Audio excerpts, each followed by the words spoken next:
convidar as irmãs que estão aqui, para vir aqui para frente, para que as irmãs possam visualizar aqui. Glória a Deus.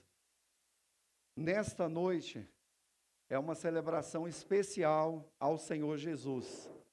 Nós vamos falar sobre a a paixão de Cristo e a Páscoa. Sobre a paixão de Cristo e a Páscoa. Vamos entender biblicamente o que isso significa para nós. O mundo cristão comemora duas datas muito especiais esta semana. A paixão de Cristo, nesta sexta-feira, e no domingo próximo agora, comemora-se a Páscoa. E o catolicismo romano instituiu a chamada Semana Santa, que começa no domingo passado e vai terminar nesse domingo próximo. Mas o que é a paixão de Cristo, biblicamente falando? Qual é o verdadeiro significado da Páscoa para nós cristãos, à luz da palavra de Deus? A Bíblia ensina sobre Semana Santa o que devemos fazer essa semana e não fazer. Vamos entender isso à luz da palavra de Deus. Mesmo assentados, mas com toda a reverência, vamos acompanhar aqui a leitura bíblica de 1 Coríntios 5, versículos 6 a 8. Se você quiser abrir a palavra também, deixar marcada essa referência. Diz assim a palavra de Deus. 1 Coríntios capítulo 5, versículos 6, 7 e 8. Consegue ver daí? Consegue, né? Diz assim: não é boa a vossa jactância. Jactância é vaidade, orgulho. Não sabeis que um pouco de fermento leveda a massa toda? Lançai fora o velho fermento, para que sejais nova massa, como sois de fato sem fermento. Pois também Cristo, nosso Cordeiro Pascal, foi imolado. Por isso celebremos a festa, não com o velho fermento, nem com o fermento da maldade e da malícia, e sim com os asmos da sinceridade e da verdade. Então veja que o texto está dizendo que Cristo é o nosso Cordeiro Pascal. Ele foi morto, ele foi sacrificado para tirar do nosso meio o fermento, que é símbolo do pecado, da maldade, da iniquidade, para sermos nova massa, nova criatura em Cristo. Vamos então aprofundar um pouco mais na reflexão bíblica acerca da paixão de Cristo e da Páscoa, e depois entender qual a relação, qual a importância entre Páscoa e paixão de Cristo. Mas o que é mesmo a paixão de Cristo? Do grego, essa palavra, ela veio para o português, originalmente é pacho. Essa palavra está lá em Atos, no capítulo 1, versículo 3, quando diz que Jesus, depois de haver padecido, então no grego, pacho é padecido. Para o português, paixão. Então não é aquela paixão de sentimento humano, mas é paixão de padecer, de sofrer. Então, quando fala de paixão de Cristo, está falando de que Cristo padeceu, que ele sofreu, ele enfrentou sofrimento. Isso é o significado bíblico de paixão de Cristo. Então, paixão de Cristo fala dos seus sofrimentos, das suas humilhações, do seu martírio e, por fim, a morte de Cristo na cruz do Calvário. Então, paixão é o termo que se refere a todo padecer, todo o sofrimento que Cristo passou ao enfrentar o sacrifício na cruz. E Semana Santa? Por que a gente não comemora a Semana Santa? Primeiro, porque isso é uma criação do catolicismo romano. E eles instituíram o primeiro domingo como sendo o domingo de Ramos e o último como o domingo da Páscoa. E cada dia tem lá uma espécie de celebração dentro dessa semana. E essa Semana Santa, ela foi criada a partir de uma doutrina do Papa Silvestre I, no Concílio de Nicéia em 325 depois de Cristo. Esse concílio foi presidido pelo imperador Constantino, que oficializou o cristianismo como religião do Império Romano. Então introduziu, através dessa criação do Papa Silvestre, essa chamada Semana Santa. E foi celebrada pela primeira vez, como se faz até hoje dentro do catolicismo romano, em 1682. Eles fazem procissões, fazem uma série de rituais dentro dessa semana chamada Semana Santa. E há uma tradição de se abster de carne vermelha, principalmente na sexta-feira. É uma tradição que foi incorporada ao catolicismo na Idade Média. Então, não se sabe nem a data precisa de quando isso foi incorporado. Mas o que a Bíblia Sagrada nos ensina? O que a Bíblia nos mostra? O que nós devemos compreender e praticar na nossa vida cristã? A palavra de Deus relata nos 4 evangelhos acerca da entrada triunfal de Jesus em Jerusalém. Irmãos, nós vamos usar aqui algumas figuras, mas é só ilustração, tá? Não tem nada de idolatria, a gente não adora isso. É só para ficar mais fácil aqui a explicação. E quando Jesus entrou em Jerusalém montado sobre um jumentinho, as pessoas, colocaram ramos pelo chão, vestes, e aclamaram Jesus, Hosana ao filho de Davi. O irmão César até me perguntou o que é Hosana, Hosana é uma expressão que significa salve agora, ou seja, nos livra agora. Por quê? O povo de Jerusalém esperava que Jesus libertasse da dominação romana. Esperava um líder que tivesse um poder sobre a dominação que Roma exercia sobre Israel. E eles aclamaram, bendito que vem em nome do Senhor, hosana nas maiores alturas. Então Jesus foi aclamado e recebido como rei dos judeus dentro de Jerusalém. Mas por que então nós não comemoramos o Domingo de Ramos? Primeiro, porque não há recomendação bíblica para comemorar. E quem já viu, eu já vi muitas vezes, eles adornam a rua, Enchem de ramos, pintam o chão e fazem aquela procissão representando o dia que Jesus entrou em Jerusalém. Então nós não comemoramos porque a Bíblia não ensina a fazer esse tipo de comemoração. Segundo, porque para nós cristãos, servos de Deus, a gente não faz distinção entre sagrado e profano. Todas as coisas são sagradas ao Senhor. O seu trabalho, o seu lazer, a sua diversão, sua família, os bens que você possui, tudo é sagrado. Então nós não temos uma Semana Santa, que a gente faz penitência, se abstém de certos alimentos, faz procissão a semana inteira, aí a outra semana é profana. Vai para a festa, bebe, usa droga, se prostitui, adultera, faz de tudo. Nós não fazemos isso. Então nós, servos de Deus, todos os nossos dias do ano são santos ao Senhor, são consagrados a Deus.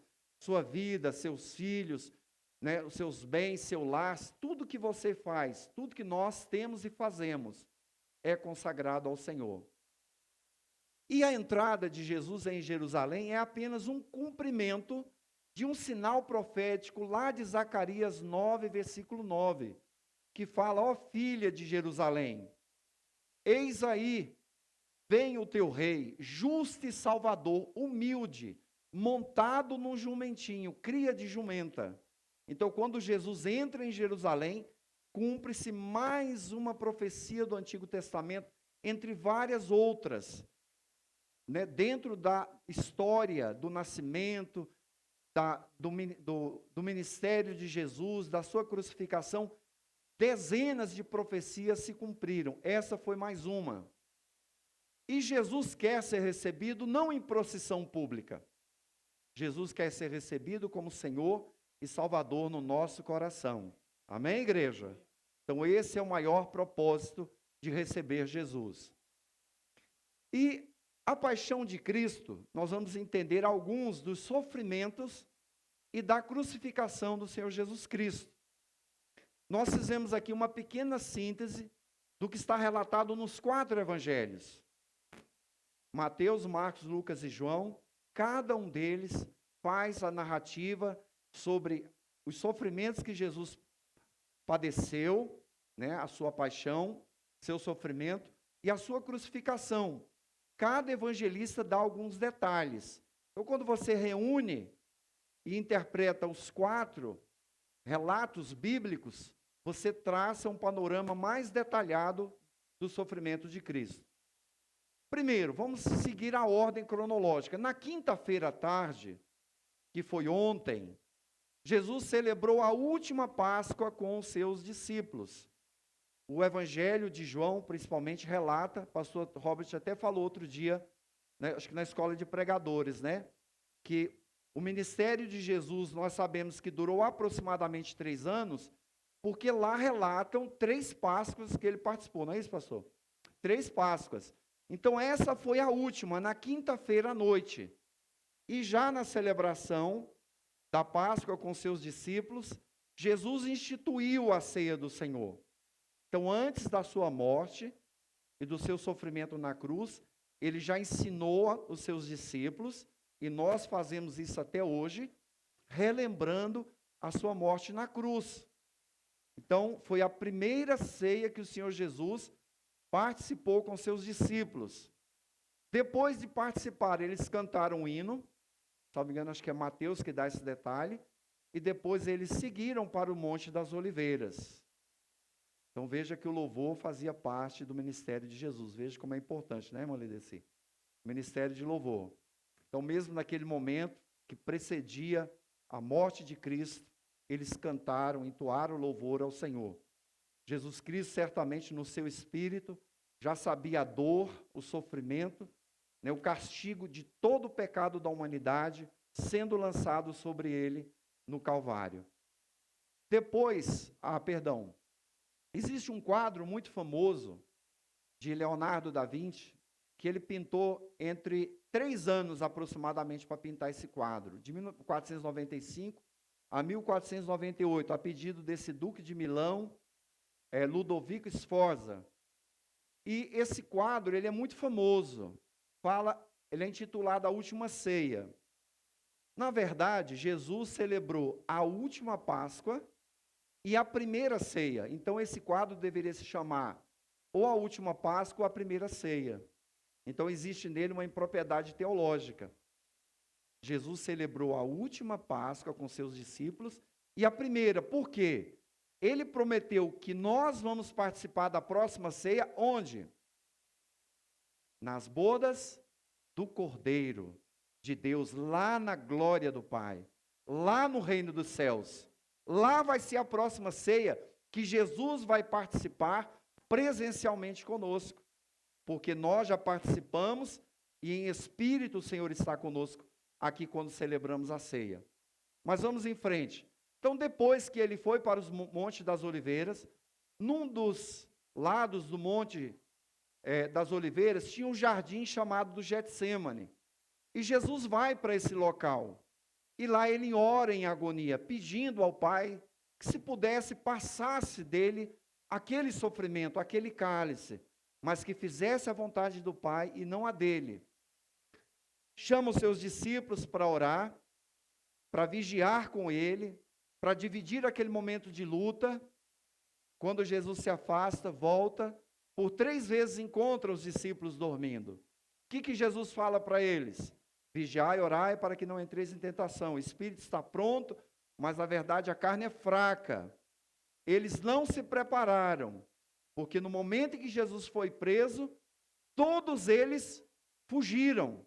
Não estavam prontos para aquele momento de luta. Por quê? Assim que eles tiraram aquele período de oração, chega então Judas com uma turba, com um grupo de soldados do templo, com espadas, cacetetes, tochas para iluminar a noite. Judas então dá um beijo em Jesus, identificando ele. Jesus é preso e os discípulos então fogem. Deixa Cristo sozinho. Ainda à noite, à madrugada de sexta-feira, de ontem para hoje, Jesus é interrogado por Caifás, o sumo sacerdote, naquele ano. E juntamente com o sumo sacerdote se reuniram os anciãos, os principais sacerdotes, e eles buscavam testemunho para condenar Jesus à morte. Eles não estavam ali para fazer um julgamento justo, um julgamento em que seriam ouvidas testemunhas também a favor de Jesus. Não, eles procuravam pessoas para condenar Jesus. Nesse momento, perante o sumo sacerdote, rasgaram as vestes de Jesus. Um dos guardiões lá da presença, lá do palácio do sumo sacerdote, deu bofetada em Jesus. Ele foi escarnecido, cobria o rosto dele, dava bofetada e fala assim, profetiza quem te bateu, profetiza quem te bateu, humilhando, escarnecendo de Jesus. E depois, então, nesse momento em que Jesus está ali sendo interrogado, Pedro, então, nega Jesus por 3 vezes. Tudo isso transcorreu à noite. Logo depois, ainda na madrugada, Jesus é julgado pelo Sinédrio. Por que nós colocamos entre aspas? Amados, o Sinédrio era um tribunal religioso judaico.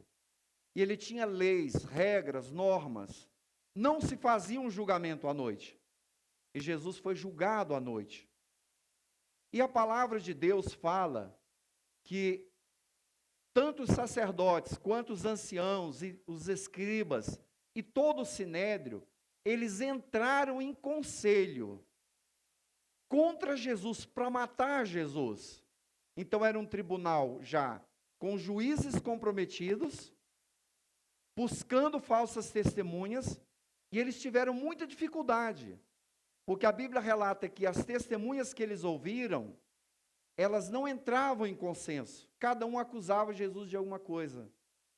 E pela lei judaica, precisava pelo menos de 2 testemunhas fazendo a mesma afirmação. E eles ali, insistindo, queriam realmente matar Jesus. Então não foi um julgamento, foi uma conspiração para matar Jesus. Eu estive lendo alguns artigos de juristas, de advogados, falando sobre a morte de Jesus. Tem um artigo que fala que foi o maior erro judiciário da história. Outro, se você pesquisar na internet, você vai encontrar, né, as ilegalidades do julgamento de Jesus. É uma lista enorme. Não teve processo, não deu prazo para constituir um defensor, não buscou testemunha que o defendesse, não podia ser julgado à noite. Toda a tradição, uma série de preceitos da lei judaica foram violados. Um abuso, uma atrocidade, uma dureza, uma maldade do coração do homem para matar Jesus. O homem, pela sua própria dureza, por suas próprias atitudes, ainda que sejam más, ele é instrumento de Deus para cumprir os seus propósitos. A palavra de Deus diz que era necessário que Jesus fosse traído, mas ai daquele que traísse o mestre. Como a palavra de Deus diz que é necessário que venha o escândalo, mas ai daquele por meio do qual vem o escândalo. Então Jesus, mesmo sendo injustiçado, acusado de uma forma muito dura, ali estava se cumprindo o propósito de Deus. Depois então, assim que amanheceu o dia, já na manhã de sexta-feira, manhã de hoje, Jesus foi levado perante Pilatos. E perante Pilatos, os seus acusadores insistiam, falavam uma série de coisas contra Jesus. Jesus ficou calado, Jesus ficou mudo, a ponto de Pilatos se admirar. Você não diz nada das acusações que essas pessoas fazem contra você? Porque é normal, quando alguém é injustiçado, quando nós somos injustiçados, a gente logo quer falar se defendendo. E Jesus permaneceu calado, cumprindo a profecia de Isaías 53, 7, que ele foi levado como ovelha muda, né? Como ovelha muda, ele não abriu a sua boca, né? E como um cordeiro mudo, ele não abriu a sua boca, e como ovelha, ele foi levado perante os seus tosqueadores. Tosqueadores eram aqueles criadores de ovelhas que cortavam a lã da ovelha. A ovelha fica quieta. Jesus, da mesma forma, aqueles que o acusaram injustamente, que ofenderam, humilharam Jesus, cuspiram, rasgaram as suas vestes, ele permaneceu em silêncio. Ele não rebateu as suas acusações, mesmo sendo todas elas injustas. Cumpre-se então a profecia de Isaías. Então depois, Jesus é levado perante a multidão, juntamente com Barrabás. E a palavra de Deus fala que os principais dos sacerdotes, eles incitaram o povo para pedir a soltura de Barrabás e para que Jesus fosse crucificado. Então, Pilatos manda soltar Barrabás e manda açoitar Jesus. E depois entrega ele aos soldados para ele ser crucificado. A Bíblia fala que Jesus, ainda na manhã de sexta-feira, ele foi maltratado pelos soldados. Ele é açoitado pelos soldados romanos. E existe um tipo de chicote, existiu, chamado flagrum, que era um chicote com várias tiras de couro, que nas pontas eles amarravam pedaços de chumbo ou pedaços de ossos. Quando batia aquele chicote nas costas de uma pessoa, aquilo dilacerava a carne, cortava a carne, formava vergões profundos, porque batia e puxava com muita força. Então Jesus foi açoitado, foi espancado pelos soldados romanos. Aqui não dá para ver, mas embaixo tem algumas ilustrações de chicotes usados pelos romanos, porque eles tratavam com muita crueldade aqueles que não eram cidadãos romanos, para impor o domínio de Roma sobre as nações dominadas. Então depois, ainda na mão dos soldados, ainda na manhã de sexta-feira, manhã de hoje, Jesus então, ele é despido das suas roupas, ele é coberto com um manto vermelho, manto escarlate, e coroado com uma coroa de espinhos, e colocaram um caniço na mão dele, representando um cetro de autoridade de um rei, de um imperador. E eles zombavam de Jesus, se curvavam diante dele ajoelhados, dizendo: ó rei dos judeus, como se estivesse adorando e zombando. Pegaram o caniço da mão de Jesus, é como se fosse uma vara, e batia na cabeça dele, para que a coroa de espinho ainda ferisse ainda mais. Então ele foi escarnecido, cuspiram em Jesus, tiveram ali toda uma sessão de humilhação, de ultraje, de escárnio ao nosso Senhor Jesus Cristo, pelos nossos pecados, pelas nossas transgressões. Depois então, Jesus caminha até o Gólgota, e ele carrega a cruz. Os historiadores dizem que o mastro já ficava pronto, e a trave, o condenado carregava uma peça de madeira muito pesada. E Jesus então sai carregando pelas ruas de Jerusalém. E chega num determinado momento que, muito provavelmente, Jesus, cansado por ter passado desde a noite de quinta-feira, quando ele foi preso, lá no jardim de Getsêmani, até na manhã de sexta, sem comer, sem beber, sendo espancado, sendo humilhado, sendo ultrajado, ele já sem forças, ele cai. Então vem passando um Simão da cidade de Cirene, um Simão sirineu, e ele é obrigado a carregar aquele tronco, aquela trave, porque Jesus já não tinha forças. Então ele leva e fala que uma grande multidão seguia Jesus. E várias mulheres. Cadê os discípulos? Fugiram. Medo de serem crucificados. E hoje eu vi uma explicação muito interessante. Por que Jesus só chamou homens e não chamou mulheres? Síntese da explicação. As mulheres sempre estavam e estiveram presentes nos maiores sofrimentos de Cristo. Quando estavam as multidões, os discípulos estavam presentes. Na hora do sofrimento, da dificuldade, carregando a cruz, lá estavam as mulheres. Lá na crucificação, lá estavam as mulheres. Elas não abandonaram. Por isso que Jesus precisava ensinar muitos homens.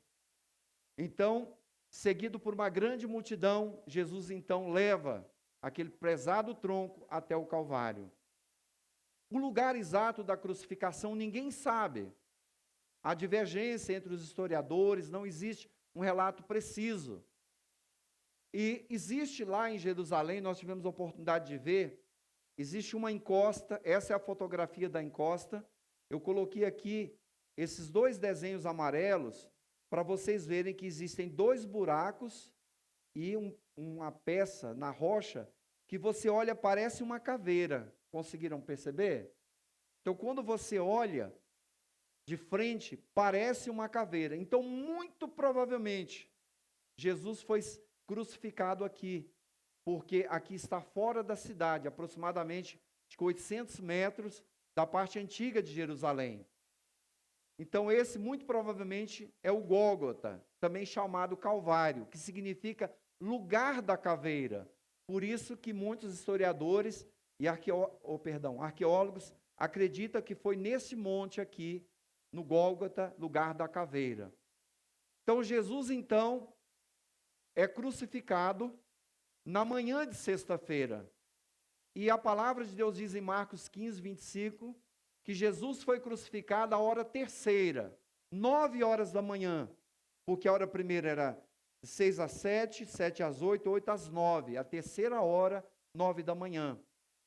Então, depois de passar a noite, ser maltratado pelos soldados, levar a cruz até aquele lugar, até o Gólgota, né, mesmo depois de passar a noite sem se alimentar, sem descansar, ele então cravado, crucificado na cruz.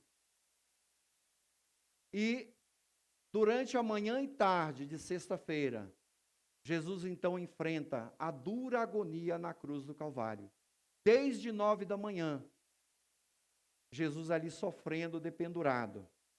Quem teve a oportunidade de ler, ouvir alguma explicação, é uma morte lenta e dolorosa, porque as mãos são cravadas, os pés, e o peso do corpo prende, dificulta a respiração. Então, o crucificado tem que se esforçar para conseguir respirar. Então, a respiração vai ficando cada vez mais difícil. E, lentamente, o sangue vai se esvaindo, vai derramando. Então, é uma morte lenta, dolorosa, agonizante. E antes de Jesus ser crucificado, eles ofereciam uma bebida misturada, vinho, outro escritor sagrado vai falar vinagre, mas o vinagre, na verdade, é uma fermentação do vinho, com uma espécie de mistura forte, um fel, que servia como uma espécie de um entorpecente para diminuir a dor, para diminuir o sofrimento. Ofereceram para Jesus, ele recusou. Ele preferiu sofrer toda a dor, toda a agonia, todo o castigo naquela cruz.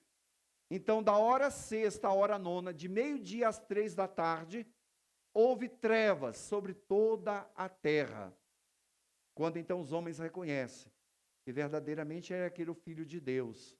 E a hora nona, 3 da tarde, crucificado às 9 da manhã, sofreu até às 3 da tarde. Ele clama em alta voz ao Pai, e ele entrega o seu espírito, rende-se naquela cruz, e assim ele expirou. Assim morreu o Senhor Jesus Cristo, depois de enfrentar todo esse sofrimento. E ele foi, ao cair da tarde, sexta-feira, sepultado. José de Arimateia, que era um membro do Sinédrio, ele era um discípulo de Jesus, que não queria se revelar publicamente, porque ele tinha receio. Você vai encontrar esses detalhes nos evangelhos. E ele não concordou na crucificação de Jesus Cristo. Então ele vai até Pilatos, Pôncio Pilatos, e pede o corpo de Jesus. E Pilatos então manda entregar a Arimateia, José de Arimateia, o corpo, e ele é sepultado num sepulcro novo, que ninguém tinha sido sepultado ali, que foi aberto na rocha. E a palavra de Deus fala, salvo engano lá em João, Evangelho de João, que perto do lugar da crucificação tinha um jardim, e naquele jardim tinha esse sepulcro, perto do Calvário. E quando você chega lá, no jardim do túmulo, em Jerusalém, perto de Jerusalém, você avista aquele Gólgota. Existe realmente um jardim, inclusive uma cisterna muito antiga para acumular água da chuva, e você vê encravado na rocha esse túmulo. E nós tivemos o privilégio, eu achei, de entrar lá dentro desse lugar. E lá tem escrito: ele não está aqui, Jesus ressuscitou. Glória a Deus.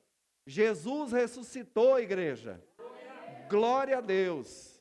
Então ele foi sepultado perto, por isso que é o local mais provável. Está lá até hoje. Você pode entrar e imaginar Jesus ali, de repente, ele sendo ressuscitado e saindo daquele local. Então Jesus ressuscitou na manhã de domingo, né, ao terceiro dia. O túmulo, então, foi encontrado vazio.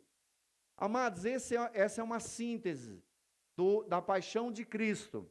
Mas e a Páscoa e a paixão de Cristo? Qual a relação entre esses dois momentos? Ou entre esses dois grandes eventos? A paixão de Cristo, ela ocorreu de quinta para sexta-feira. Quinta foi a prisão, à noite, né, todo o sofrimento à noite, amanhã, crucificação, até a morte de Cristo na tarde de sexta-feira. 2 dias.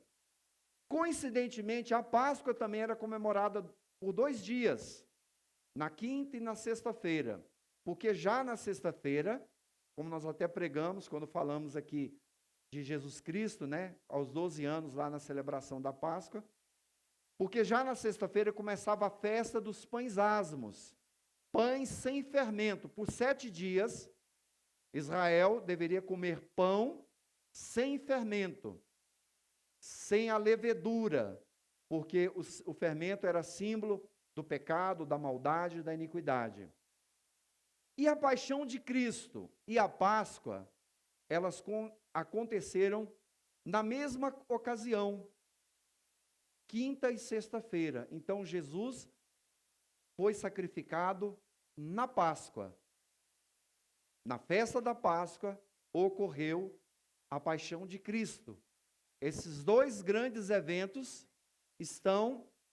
ocorreram na mesma ocasião, durante a última Páscoa que Jesus celebrou com seus discípulos. Porque já no domingo é a ressurreição. Então hoje é, na verdade, o dia da Páscoa, porque no domingo é a ressurreição de Cristo. Então, são 2 eventos importantíssimos que a Páscoa se cumpre em Cristo Jesus. Então, a Páscoa e a paixão de Cristo, nós vamos entender quando nós remontamos ou buscamos a história lá em Êxodo 12, quando Deus manda Moisés celebrar a Páscoa, antes que ocorresse a morte dos primogênitos, que era a 10ª praga que Deus haveria de mandar sobre os egípcios, para que a nação de Israel saísse do Egito. Era para pegar um cordeiro sem defeito, macho de 1 ano, e ao final da tarde de quinta-feira, ele deveria ser imolado, sacrificado. À noite, deveriam comer a carne assada, com os pães asmos e ervas amargas. As ervas amargas, relembrando o sofrimento da escravidão no Egito. Porque naquela noite, Deus haveria de tirar a nação da escravidão do Egito. E aquela celebração deveria ser feita pela nação de Israel como celebração perpétua, sempre lembrando desse cordeiro sacrificado lá no Egito, para que Deus livrasse os primogênitos, como vamos falar em seguida. E aqui tem a ideia, o fundamento da doutrina da substituição. Um cordeiro morre em lugar dos primogênitos. Cada família deveria sacrificar um cordeiro para que os seus filhos, ou o seu filho mais velho, primogênito, não morresse aquela noite. Então, o cordeiro morre em lugar do primogênito. Isso prefigura o sacrifício de Cristo pelos pecadores. E João Batista disse, quando viu Jesus: eis o Cordeiro de Deus, que tira o pecado do mundo. Naquele momento era uma revelação do Cordeiro e era uma profecia que estava para se cumprir, porque Jesus haveria de se fazer o Cordeiro morto na cruz, para tirar o pecado do mundo. E o sangue do cordeiro deveria ser aplicado nas ombreiras, nos esteios e na verga da porta. Passar o sangue daquele cordeiro, para que o anjo da morte, naquela noite, passasse por cima da casa dos hebreus e não matasse os primogênitos, mas atingisse os primogênitos dos homens e dos animais dos egípcios. Como foi uma grande mortandade, isso provocou a saída de Israel do Egito. Daí vem o termo Páscoa, porque lá no hebraico, a palavra é Peshá, que tem um significado de passar por cima. O anjo da morte passou por cima. A nação de Israel, o povo hebreu, não sofreu a morte, porque o sangue era sinal do livramento para eles. Daí vem a Páscoa, passar por cima. O sangue do cordeiro lá nas ombreiras e na verga da porta é um símbolo do sangue de Cristo vertido na cruz para livrar da morte os pecadores. Simbolizava ou prefigurava o sangue de Cristo na cruz. Então, Cristo é o Cordeiro da Páscoa, porque a palavra de Deus mostra, nos ensina, que aquele sacrifício do Cordeiro lá na Páscoa, em Êxodo 12, como sombra de bens vindouros, como fala em Hebreus 10:1, já apontava para o Cordeiro, que é Cristo, morto na cruz do Calvário. É por isso que Paulo escreve aos Coríntios dizendo: Cristo, o nosso Cordeiro Pascal, ele foi imolado, ele foi sacrificado por nós. Então, Cristo foi sacrificado para libertar o seu povo, para nos libertar da escravidão do pecado, assim como aquele sangue foi sinal para a libertação da escravidão do Egito. Hoje, em Cristo Jesus, a nossa Páscoa, somos livres do pecado e da morte. Cristo, então, é a nossa Páscoa, porque Ele é o Cordeiro que tirou o pecado do mundo por sua morte na cruz. Por isso, Paulo, então, escreve: celebremos a festa. Qual festa? A ceia do Senhor, que ele vai falar lá no capítulo 11. Então, quando nós celebramos a ceia do Senhor, nós estamos fazendo aquilo que o Senhor Jesus ensinou na noite, ou na tarde de quinta-feira, que ele instituiu a ceia depois de comer a Páscoa com seus discípulos. Então, celebremos a festa, não com o velho fermento, não com o pecado nas nossas vidas, nem com o fermento da maldade e da malícia, e sim com os asmos da sinceridade e da verdade, com uma vida pura, sem pecado, sem transgressão. E nós sabemos que Jesus é poderoso para nos dar uma vida de sinceridade, andarmos na verdade, porque Jesus disse que Ele é o pão vivo que desceu dos céus. Então Jesus é o pão que nos alimenta, Ele é o Cordeiro da Páscoa.